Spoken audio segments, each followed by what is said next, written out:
بسم اللہ الرحمن الرحیم۔ رمضان المبارک کے مسنون اعمال۔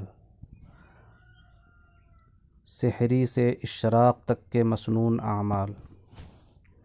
فجر کے قریب سحری کھانا سنت ہے اور یہ کھانا برکت والا ہے۔ نبی کریم صلی اللہ علیہ وسلم کا ارشاد ہے، سحری کھایا کرو کیونکہ سحری کا کھانا برکت والا ہوتا ہے۔ صحیح بخاری۔ جب فجر کے وقت مؤذن کی آواز سنیں تو اس کے ساتھ اذان کے الفاظ دہراتے جائیں، پھر یہ دعا پڑھیں: اللہم رب هذه الدعوة التامة والصلاة القائمة آت محمدا الوسیلة والفضیلة وابعثه مقاما محمودا الذي وعدته انك لا تخلف الميعاد۔ اس دعا کے پڑھنے سے قیامت کے دن رسول اللہ صلی اللہ علیہ وسلم کی شفاعت نصیب ہونے کی امید ہے۔ کتب احادیث کے اندر اس سلسلے میں بشارت وارد ہوئی ہے۔ اس کے بعد فجر کی 2 سنتیں ادا کریں۔ رسول اللہ صلی اللہ علیہ وسلم نے ارشاد فرمایا، فجر کی 2 سنتیں دنیا اور دنیا کی تمام چیزوں سے بہتر ہیں۔ صحیح مسلم۔ اذان و اقامت کے درمیان دعا مانگے۔ رسول اللہ صلی اللہ علیہ وسلم کا ارشاد ہے، اذان اور اقامت کے درمیان دعا رد نہیں ہوتی۔ سنن ترمذی۔ فجر کی نماز با جماعت مسجد میں ادا کریں۔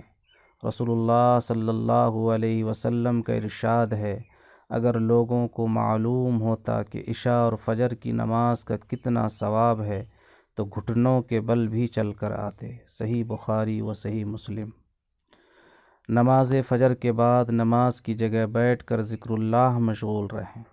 بہترین ذکر تلاوت قرآن ہے، لہٰذا کم از کم آدھا پارہ تلاوت کر لیں اور بقیہ آدھا کسی اور وقت پورا کر لیں، تاکہ رمضان شریف میں کم از کم 1 مرتبہ پورے قرآن مجید کا دور پورا ہو جائے۔ رحمت عالم صلی اللہ علیہ وسلم کے ارشاد ہے، جس نے نماز فجر ادا کی پھر اشراق تک نماز کی جگہ بیٹھ کر ذکر اللہ میں مشغول رہا، اس کے بعد اشراق کی 2 رکعتیں پڑھ لیں تو اس کو حج عمرے جیسا ثواب ملے گا۔ اس کے بعد آپ صلی اللہ علیہ وسلم نے 3 مرتبہ فرمایا کہ پورے حج اور عمرہ کا ثواب ملے گا۔ سنن ترمذی۔ ایک روایت میں ہے کہ ان 2 رکعتوں کے پڑھنے سے جسم کے 360 جوڑوں کی طرف سے صدقہ ادا ہو جاتا ہے۔ صحیح مسلم۔ اشراق سے عصر تک کے اعمال۔ اگر آرام کریں تو یہ نیت کر لیں کہ جسمانی اور دماغی تھکاوٹ دور ہوگی تو دوبارہ اللہ تعالیٰ کی عبادت مشغول ہو جاؤں گا، تو یہ آرام بھی عبادت میں لکھا جائے گا۔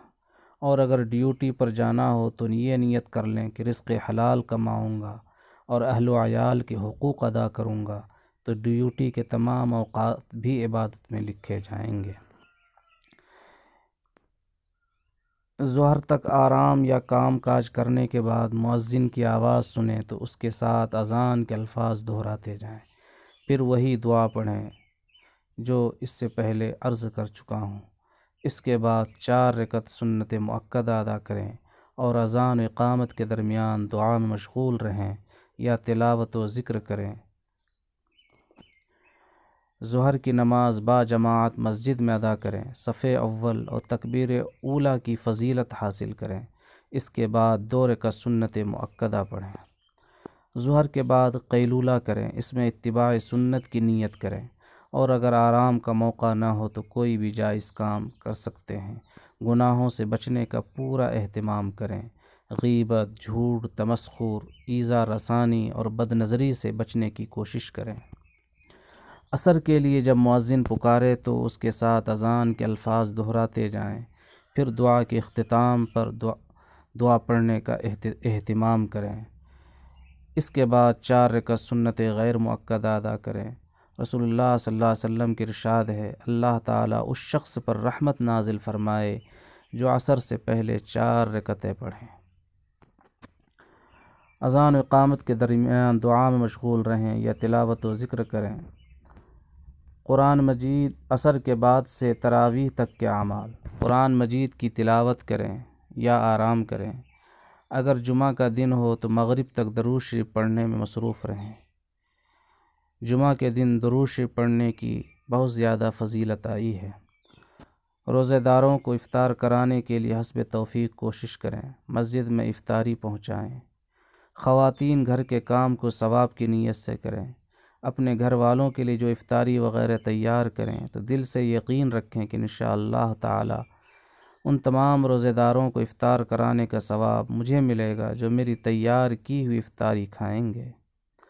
افطاری کے وقت دعا مانگے۔ رحمت عالم صلی اللہ علیہ وسلم نے ارشاد فرمایا کہ بلا شبہ افطار کے وقت روزہ دار کے لیے خاص دعا ہے جو رد نہیں ہوتی۔ سنن ابن ماجہ۔ افطاری کے وقت یہ دعا پڑھیں، اللہم لک صمت علی رزقک افطرت۔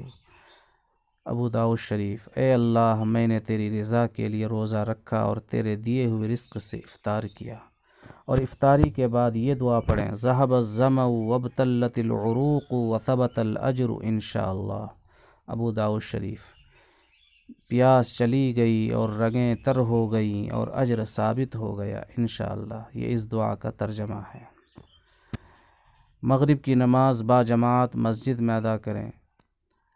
شام کے مسنون اذکار اور دعائیں پڑھیں اور اللہ تعالیٰ کا شکر ادا کریں کہ آج کا روزہ اس کی دی ہوئی توفیق سے پورا ہوا۔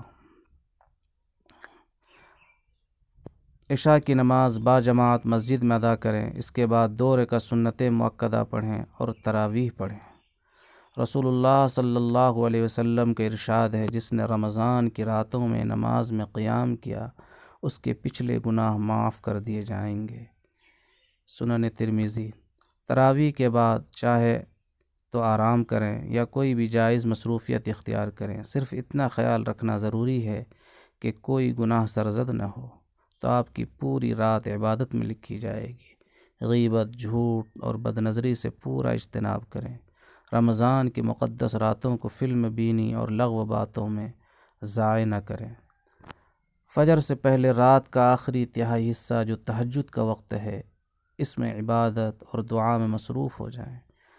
اس وقت اللہ تعالیٰ خود اپنے بندوں سے فرماتے ہیں کہ ہے کوئی مانگنے والا میں اسے عطا کروں، ہے کوئی مغفرت کا طلبگار میں اس کی مغفرت کروں، ہے کوئی توبہ کرنے والا میں اس کی توبہ قبول کروں۔ صحیح بخاری۔